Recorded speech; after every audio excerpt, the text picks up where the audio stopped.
Outlander Season 7 Episode 4 established Fort Ticonderoga as more than just Jamie and Claire's destination. Harnett's message regarding General Schuyler's need for extra troops at the fort clearly reached Rachel and Denzell Hunter, as Outlander Season 7 just introduced the new characters before sending them along with William Ransom to the fort. What happens at Fort Ticonderoga in an echo in the bone cements the Hunter-Fraser connection, but Jamie and Claire's presence there establishes their centrality within the American Revolutionary War, as both the Battle of Fort Ticonderoga and the Siege of Fort Ticonderoga were pivotal historical events.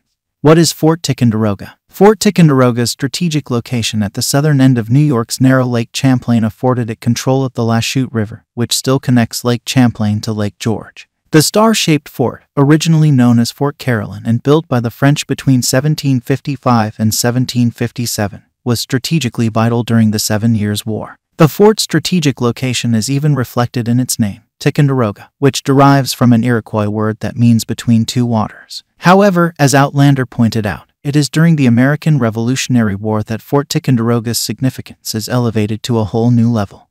What happened at Fort Ticonderoga? While Fort Ticonderoga was initially mentioned in Outlander Season 7 after the Continental Army had already taken control of it, the Battle of Fort Ticonderoga was critical in strengthening the spirit of American revolutionary.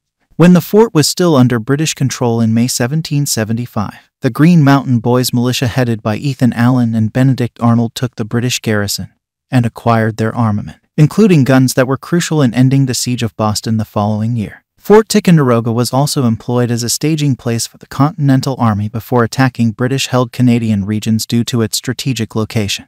The 1777 Siege of Fort Ticonderoga, which occurred there during the American Revolutionary War, is sure to occur shortly in Outlander Season 7, given Cornelius Harnett's lecture to Jamie and the show's timeline. The British Army, led by General John Burgoyne, managed to force the Continental Army's hand by mounting a cannon on Mount Defiance, effectively forcing General St. Clair and his little army to evacuate the fort. Fort Ticonderoga's surrender was a severe setback for the revolutionaries because it was thought to be virtually impregnable. After General John Burgoyne surrendered at Saratoga in November 1777, the Redcoats finally abandoned Fort Ticonderoga. So there you have it all. What do you think about this Fort Ticonderoga? Share your thoughts in the comments. Remember to like and subscribe for more. I will see you next.